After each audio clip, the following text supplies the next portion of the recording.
ഈ ഒരു real estate എന്ന് പറഞ്ഞ മേഖലയിൽ നിൽക്കുന്ന അല്ലെങ്കിൽ അതിൽ ബിസിനസ് ചെയ്തുകൊണ്ടിരിക്കുന്ന ആൾക്കാർക്ക് എല്ലാവർക്കും സുപരിചിതനായ ഒരു വ്യക്തിയാണ് ഇദ്ദേഹം കൂടുതലും ബിസിനസ് ചെയ്യുന്നത് നമ്മുടെ നാട്ടിലല്ല, മറിച്ച് വെളിനാട്ടിലാണ്, ദുബായിലാണ് കൂടുതൽ. അവിടുത്തെ എല്ലാ റിയൽ എസ്റ്റേറ്റ് ആയിട്ടുള്ള കാര്യങ്ങളും സംഭവങ്ങളും എല്ലാം ഇദ്ദേഹത്തിലൂടെയാണ് നടന്നുകൊണ്ടേയിരിക്കുന്നത്. അതുമാത്രമല്ല, നമ്മുടെ നാട്ടിലും കേരളത്തിൻ്റെ ഒരു അറ്റം തുടങ്ങിക്കഴിഞ്ഞാൽ ഒരറ്റത്ത് നിന്ന് അങ്ങേയറ്റം വരെ കാരാടൻ സുലൈമാൻ എന്ന് പറഞ്ഞ വ്യക്തി ഹാൻഡിൽ ചെയ്തിട്ടില്ലാത്ത വലിയ വലിയ ബിസിനസ് സംരംഭങ്ങൾ ഒന്നും തന്നെ ഇല്ല എന്ന് തന്നെ നമുക്ക് പറയാം.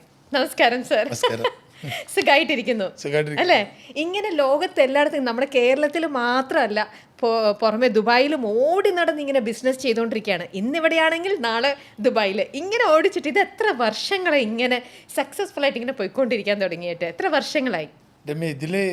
നമുക്കിപ്പോൾ ഒരു 40-40 വർഷമായി ഈ റിയൽ എസ്റ്റേറ്റിൽ തന്നെ വന്നിട്ട്. പിന്നെ നിങ്ങൾ ചോദിച്ച സംഭവം വെച്ചാൽ ഇതൊരു പാഷനാണ്. ടെൻഷനും സന്തോഷവും സുഖമൊക്കെ അനുഭവിച്ച എല്ലാ മേഖലയും ഇതിലൊരു വരാൻ എന്താ പറയുക, ഒരു കാരണം തന്നെയാണ്. നമ്മൾ സ്വപ്നം കാണണം. അപ്പോൾ ആ സ്വപ്നം എന്ന് പറയുന്ന സാധനം വലിയതായിട്ട് കാണുമ്പോൾ, പണ്ട് ഞാൻ പറഞ്ഞിരുന്നു എന്ന് പറഞ്ഞ എൻ്റെ കൂട്ടുകാരെ, പിന്നെ ഇത് വിയർപ്പൊഴിക്കാതെ പ്രപഞ്ചം പിടിച്ചടക്കണം എന്നൊക്കെ കുട്ടിക്കാലത്ത് ആഗ്രഹിച്ചിരുന്നു, അങ്ങനെയൊക്കെ പറയുന്നൊക്കെ പറഞ്ഞു. അപ്പോൾ വലിയ ഒരു ചിന്തിക്കാൻ നമുക്ക് അതിർത്തികളില്ലല്ലോ. അപ്പോൾ അത് വലുതാക്കിയിട്ട് ചിന്തിക്കും. അപ്പോൾ അങ്ങനെ അതിൻ്റെ ഹാർഡ് വർക്കാണ് ഇതിൻ്റെ ഒരു ഏറ്റവും വലിയ സംഭവം. ഹാർഡ് വർക്ക് ചെയ്യുക. എല്ലപ്പോഴും എല്ലാം പറ്റിയെന്ന് വരില്ല. പക്ഷെ നമ്മുടെ ഒരു ടൈമിൽ, ആ ടൈമിൽ നമ്മൾ നല്ല ഹാർഡ് വർക്ക് ചെയ്തിട്ടുണ്ട്. അതായത് ഇന്ന് ഇത്ര ആൾക്കാരെ കോണ്ടാക്ട് ചെയ്യണം, ഇത്ര ആളെ വിളിക്കണം, ഇത്ര ഒരു സാധനം, നമ്മളൊരു ബിൽഡിങ്ങോ നമ്മളൊരു ലാൻഡോ കണ്ട ഇത് ആരാണ് ഇതിന് യൂസ്ഫുൾ ആവുക എന്നുള്ളത് ചിന്തിച്ചിട്ടാണ് നമ്മൾ അതിൻ്റെ വർക്ക് ആരംഭിക്കുക. കേരളത്തിൽ പിന്നെ നമ്മളെ സ്വന്തം നാട് എടക്കര എന്ന് പറയുന്നത് മലപ്പുറം ജില്ലയിലെ എടക്കര. അവിടുന്ന് മഞ്ചേരി വന്നിട്ട് അങ്ങനെ കച്ചവടം ചെയ്ത് അവിടുന്ന് കോഴിക്കോട്ടേക്ക് പിന്നെ ഒരു പെട്ടിയും പിടിച്ചിട്ട് ഒരു വെള്ളക്കുപ്പായം വെള്ളത്തുണ്ടിയൊക്കെ ആയിട്ട്, അന്നത്തെ ഒരു സ്റ്റൈൽ അതാണല്ലോ, ആ സ്റ്റൈലിൽ പോയി. അങ്ങനെ അവിടെ നിന്ന് പിന്നെ ബൈക്കും ഈ കോണ്ടസ് അംബാസഡർ കാറുകളിൽ നിന്നൊക്കെ തുടങ്ങി ഫിയറ്റിൽ നിന്നൊക്കെ മാറി, ജീപ്പിൽ നിന്നൊക്കെ മാറി, പിന്നെ ഈ ടാറ്റ സിയറൊക്കെ വന്നു. ആ കാലഘട്ടങ്ങളിൽ ടാറ്റ എസ്റ്റേറ്റ്, ടാറ്റ സിയറൊക്കെയാണ് ആദ്യം വന്ന കാർ. പിന്നെ സ്റ്റാൻഡേർഡൊക്കെ വന്നിരുന്നു, സ്റ്റാൻഡേർഡ് 1000 എന്നൊക്കെ. ആ കാറൊക്കെ അങ്ങനെ വരുന്ന സമയത്തൊക്കെ മാറി വരികയാണ്. അപ്ഡേഷൻ ഭയങ്കരമാണല്ലോ. അപ്പോൾ അന്നൊക്കെ കാലത്ത് കേരളത്തിലെ കോഴിക്കോടും MG റോഡും ട്രിവാൻഡ്രം സ്റ്റാച്ചു ഒക്കെ ചെറിയ വിലകളേ ഉള്ളൂ. 4 ലക്ഷം 5 ലക്ഷത്തിൻ്റെയൊക്കെ വിലയുള്ള ആ സമയത്ത്. പക്ഷേ അന്നതിന് ഭയങ്കര വിലയാണ്. പിന്നെ അല്ല അന്നാ ഇപ്പോൾ ഞാനൊക്കെ ഇപ്പോൾ മാവൂർ റോട്ടിൽ ഞാൻ ഇറങ്ങിയ കാലത്ത് 3.5 ലക്ഷം റുപ്യ 3 ലക്ഷം റുപ്യ. ഇന്നവിടെ 60, 70, 80. 2-3 സ്ട്രെച്ചായിട്ടാണ് മാവൂർ റോഡ് എന്ന് പറയുന്നത്. തൊണ്ടയാട്, പിന്നെ അവിടുന്ന് അങ്ങോട്ട് ബേബിൻ്റെ അവിടെ ഒരു റൈറ്റ്, ബേബി ടു KSRTC വരെ ഒരു റൈറ്റ്. അങ്ങനെ ഇപ്പോൾ MG റോഡാണെങ്കിലും രവിപുരം മുതൽ പിന്നെ ഇവിടെ ശ്രീമാട്ടി വരെയുള്ള 3-4 റൈറ്റാണ് അവിടെ നടക്കുന്നത്. അപ്പോൾ അന്നൊന്നും എടപ്പള്ളി ഒന്നും ആയിട്ടില്ല, ഒന്നും ആയിട്ടില്ല. വൈറ്റിലൊക്കെ പറഞ്ഞാൽ അങ്ങനെ കിടക്കുകയാണ്, ബൈപ്പാസ് വരുന്ന സമയത്ത്. അപ്പോൾ ചെറിയ വിലയാണ്. ആ സമയത്തിന് നമ്മൾ ഹാർഡ് വർക്ക്, ഒരു ബ്രോക്കർ എന്നുള്ള ഒരു മേഖലയിലാണ് നമ്മുടെ സ്റ്റാർട്ടിങ്. ഈ ബ്രോക്കർ പിന്നെ എവിടം വരെ എത്തിക്കാൻ പറ്റും? അത് പിന്നെ ഒരു ഓഫീസിലേക്ക് കയറി അവിടെ പിന്നെ 2 സ്റ്റാഫായി, 4 സ്റ്റാഫായി. അങ്ങനെ റിയൽ എസ്റ്റേറ്റിൽ ഇന്ന് നിൽക്കുന്ന മേഖല എന്ന് പറഞ്ഞാൽ ചെറുപ്പക്കാരായ കുറേ പെൺകുട്ടികളും ആൺകുട്ടികളും നമ്മൾ ഓഫീസിൽ 120 4 ഓഫീസിൽ 120 കുട്ടികളോളം ഇവിടെ കേരളത്തിലും ദുബായിലുമായിട്ട് 120 കുട്ടികളുണ്ട്. അവരിപ്പോൾ real estate agent, real estate broker എന്ന് പറയുമ്പോൾ അവർക്കൊരു, ഇപ്പോൾ ഈയിടെയായിട്ട് ഞങ്ങളൊരു ബ്രോക്കർ അക്കാഡമി തുടങ്ങി. അല്ല ശരിക്കും ബ്രോക്കർ എന്ന് പറയുന്ന സംഭവത്തിനെ നമ്മൾ മാറ്റിമറിച്ച് വേറൊരു ലെവലാക്കി എന്ന് പറഞ്ഞാൽ എല്ലാം ഇപ്പോൾ ബ്രാൻഡായല്ലോ. ശരിക്ക് രമ്യ ഒരു കാര്യം നിങ്ങൾ ശരിക്കും ഒരു 2 ഡീലുകളെ കൂട്ടിമുട്ടിക്കണം എന്നുണ്ടെങ്കിൽ അതിൻ്റെ ഇടയിൽ ഒരാൾ വേണം, അവരെ പരിചയപ്പെടുത്താൻ, ആ നാട്ടിലെ കാര്യങ്ങൾ അറിയാൻ. അയാളിതിങ്ങനെ കൊടുക്കാനുണ്ട്, ഇയാളിങ്ങനെ വാങ്ങാൻ തയ്യാറാണ് എന്ന് പറയുമ്പോൾ അതിൻ്റെ മീഡിയേഷൻ വഹിക്കാൻ നിർബന്ധമായിട്ട് ഒരാൾ വേണം. തീർച്ചയായിട്ടും. അപ്പോൾ ആദ്യകാലങ്ങളിലൊക്കെ ഈ ബ്രോക്കർ എന്ന് പറയുമ്പോൾ ഒരു പോരാ, പോരാന്ന് പറഞ്ഞ ഒരു സംഗതി. പക്ഷേ സ്റ്റാറ്റസ് ഇല്ല, സ്റ്റാറ്റസ് ഇല്ലായിരുന്നു. പക്ഷേ അത് രമ്യ ഒരു കാര്യം മനസ്സിലാക്കണം, അന്നത്തെ കാലത്തും ഈ ബോംബെയിലൊക്കെ ബ്രോക്കർ എന്ന് പറയുമ്പോൾ അതിനൊരു ഭയങ്കര വാല്യൂലൊരു ഒരു ഒരു ഒരു ഒരു സെക്ടർ ഉണ്ടായിരുന്നു. നമ്മൾ ആ മേഖലയിലേക്ക് അന്ന് പോയിട്ടില്ലായിരുന്നു. ഇവിടെ റിയൽ എസ്റ്റേറ്റിൽ ഒരു വെള്ളക്കുപ്പായം വെള്ളത്തുണിട്ടാൽ ബ്രോക്കറെ ചിലപ്പോൾ അടുപ്പിക്കാത്തൊരു കാലഘട്ടം.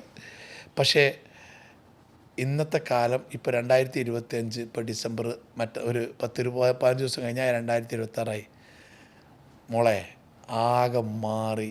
ഇപ്പോൾ എന്ന് പറഞ്ഞാൽ റിയൽ എസ്റ്റേറ്റിലെ ബ്രോക്കേഴ്സ്, അതായത് മീഡിയേഷൻ വഹിക്കുന്ന ആൾക്കാർ, കുട്ടികളാവട്ടെ എല്ലാവരും ആവട്ടെ, അവരാണ് ഇന്നത്തെ ആ ന്യൂജൻ. അവർ ചെയ്യുന്ന കച്ചവടത്തിൻ്റെ അളവുകൾ, കച്ചവടത്തിൻ്റെ ഫിനിഷിങ്, ക്ലോസിങ്, അതൊക്കെ പഠിപ്പിക്കുന്ന ഒരു സംഭവമാണ് ഈ അക്കാഡമി എന്ന് പറയുന്നത്. ഇപ്പോൾ അവരൊക്കെ പറയാനും മടിക്കാത്ത ഒരു നല്ല റേഞ്ചിലായി അവർ. ഫ്ലാറ്റുകൾ, ലാൻഡുകൾ, ഒരു ഡീൽ തമ്മിൽ എന്തെങ്കിലും ആൾക്കാർക്ക് ഫണ്ട് ആവശ്യമുണ്ടെങ്കിൽ അതിന് കൂട്ടിമുട്ടിക്കുന്നു. എല്ലാ മേഖലയിലും റിയൽ എസ്റ്റേറ്റിൻ്റെ ഒരു റിയൽ എസ്റ്റേറ്റ് അല്ല, ഒരു മീഡിയേഷൻ എന്ന് പറയുന്ന ഒരാൾ ആവശ്യമാണ്. അല്ലെങ്കിൽ ഒരാൾ തമ്മിൽ ഒരാൾ അറിയില്ല. ചിലപ്പോൾ ഒരു മുതലാളി ആ ലാൻഡിനെ കുറിച്ചിട്ട് അയാൾക്ക് അറിയില്ലായിരിക്കും. അത് സാധാരണക്കാരനായ ഈ ബ്രോക്കർ എന്ന് പറഞ്ഞ ഈ മീഡിയേഷൻ വഹിക്കുന്ന ആളാണ് ആ ലാൻഡിനെ കുറിച്ചിട്ട് എല്ലാ ഡീറ്റെയിൽസും അയാൾക്കേ അറിയുള്ളൂ. ആരാണിത് ബൈ ചെയ്യുന്നത്, ആരാണിത് വാങ്ങുന്നതെന്ന് അറിയാൻ തന്നെ മനസ്സിലായോ? ആ ഒരു നാട്ടിലെ ഒരു നോളജ്. ഇപ്പോൾ MG റോട്ടിലെ അല്ലെങ്കിൽ സ്റ്റാച്യൂലെ, ട്രിവാൻഡ്രം, വിഴിഞ്ഞം, കോവളം, എല്ലായിടത്തും ഒരു നാട്ടുകാരുണ്ടാവും. അവർ ലോക്കലായിട്ടുള്ള നമുക്ക് ആ വിവരങ്ങൾ കളക്ട് ചെയ്യുന്നത്.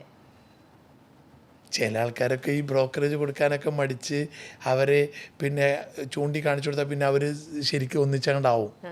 ഇപ്പം പിന്നെ അതിനൊക്കെ ഓരോ സിസ്റ്റമൊക്കെ വന്നിട്ടുണ്ട്. ഇപ്പോൾ ഞാൻ പറയുമ്പം ശരിക്കും ജനിച്ചു വളർന്നത് എടക്കര അല്ലേ, മലപ്പുറംകാരനാണ്. പക്ഷെ എന്നിരുന്നാലും കേരളത്തിൻ്റെ തിരുവനന്തപുരത്തെ എല്ലാ സ്ഥലങ്ങളുടെയും പേര് അറിയാം, എറണാകുളത്തെ അത്യാവശ്യം എല്ലാം അറിയാം. അങ്ങനെ കേരളം മുഴുവൻ ശരിക്കും അരച്ച് കലക്കി പഠിച്ചിട്ടുണ്ട്. മാത്രമല്ല ദുബായിലെ ഓരോ ന്യൂക്ക് ആൻഡ് കോർണറും തീർച്ചയായിട്ടും അറിയാം. അങ്ങനെ ഇന്നിപ്പോൾ വളരെ അഭിമാനം, ഇപ്പോൾ തൊട്ട് മുന്നേ പറഞ്ഞില്ലേ 2026 എത്താറായി. ഇന്നിപ്പോൾ വളരെ അഭിമാനത്തോടു കൂടിയാണ് ഒരു ബ്രോക്കർ എന്ന് പറയുന്നതിൽ വളരെയധികം അഭിമാനം കൊള്ളുന്ന ഒരു നിമിഷത്തിലാണിപ്പോൾ. ആ ഒരു ജേർണിയുടെ തുടക്കത്തിൽ തന്നെ ഒന്ന് പറയാൻ വെക്കുക. കാരണം ഇന്നിപ്പോൾ നമ്മളെ കേട്ടുകൊണ്ടിരിക്കുന്ന അല്ലെ കണ്ടുകൊണ്ടിരിക്കുന്ന ഇവരിൽ ഒരുപാട് ആൾക്കാർക്ക് ഒരുപാട് സംശയങ്ങളുണ്ടാവും. എല്ലാവർക്കും ഒരു ഇൻസ്പയറിങ് ആവട്ടെ ഇക്കയുടെ ആ ഒരു ജേർണി.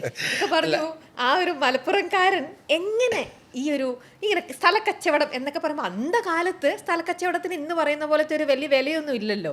പക്ഷെ എന്നാലും ഇക്കനെ എങ്ങനെ ഇതിലേക്ക് അട്രാക്ട് ചെയ്തത് എന്തായിരിക്കും? നേരത്തെ പറഞ്ഞല്ലോ, നമുക്കൊരു പാഷനും ഒരു സ്വപ്നവും പിന്നെ ഹാർഡ് വർക്കും. അതെ, ആ ഹാർഡ് വർക്ക് എന്ന് പറഞ്ഞാൽ നമ്മളിപ്പോൾ 8 മണിക്കൂറാണെങ്കിൽ അത് നമ്മൾ രാത്രി പകൽ ഇപ്പോൾ ഈ മൊബൈൽ ഇല്ലാത്ത സമയത്ത് STD ബൂത്തുള്ള കാലത്ത് ആ എല്ലാ STD ബൂത്തിലും കയറി ഇരുന്നിട്ട് പിന്നെ വിളിച്ച് ആളവിടെ ഉണ്ടോ ഞാൻ അങ്ങോട്ട് വരട്ടെ വെച്ചിട്ട് യാത്ര ചെയ്തിരുന്നൊരു കാലം. ബസ്സിൽ നിന്ന് മാരുതി കാറിലേക്ക്, ST ജാവ മോട്ടോർ സൈക്കിളിൽ നിന്ന് മാരുതി കാറിലേക്ക്, മാരുതിയിൽ നിന്ന് ഞാൻ പറഞ്ഞ ഈ വണ്ടികളൊക്കെ ഉണ്ടല്ലോ, ആ ഒരു ഇപ്പോൾ എത്തി നിൽക്കുന്ന മേഖലയിൽ എല്ലാം യാത്ര ചെയ്തിട്ടുണ്ട്.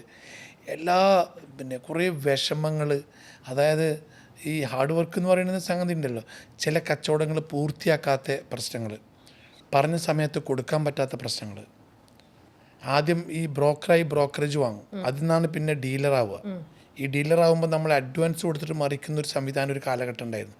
ഈ 2001, 2002 എന്തെങ്കിലും 10 ലക്ഷം ഒക്കെ അഡ്വാൻസ് കൊടുത്തിട്ട് മറിച്ച് കൊടുക്കുന്ന ഒരു കാലഘട്ടം. ഭയങ്കരമായിട്ട് റിയൽ എസ്റ്റേറ്റ് സ്പീഡായിട്ട് പോയിക്കൊണ്ടിരിക്കുന്ന കാലത്ത്. അപ്പോഴൊക്കെ നമ്മളിങ്ങനെ യാത്ര എറണാകുളം, കോഴിക്കോട്, ട്രിവാൻഡ്രം എന്ന് പറഞ്ഞിട്ട് ഓടി നടക്കുന്നതായിരുന്നു. അന്ന് അഡ്വാൻസ് കൊടുത്തിട്ട് മറിക്കുന്നൊരു കാലഘട്ടമായിരുന്നു. അപ്പോൾ അതിലൊക്കെ നമ്മൾ നല്ല ഉഷാറായിട്ട്, പിന്നെ രമ്യ വീഴ്ചകൾ സംഭവിച്ചിട്ടുണ്ട്, ഡിസിഷൻ നമ്മളെടുക്കുന്ന തീരുമാനങ്ങൾ തെറ്റിയിട്ടുണ്ട്. അതൊക്കെ പല തവണയും പല ആൾക്കും സംഭവിച്ചിട്ടുണ്ട്. പക്ഷേ എന്നാലും ഇതൊരു ഹരമുള്ള, അതായത് ഒരു നല്ലൊരു നമ്മളെ മക്കളെ പോറ്റി, നമ്മളെ മക്കളെ പഠിപ്പിച്ച്, നമ്മളെ വീട്ടിൽ ആഹാരം കഴിക്കുന്ന ഒരു തൊഴിലാണ് ബ്രോക്കറേജ് എന്ന് പറയുന്ന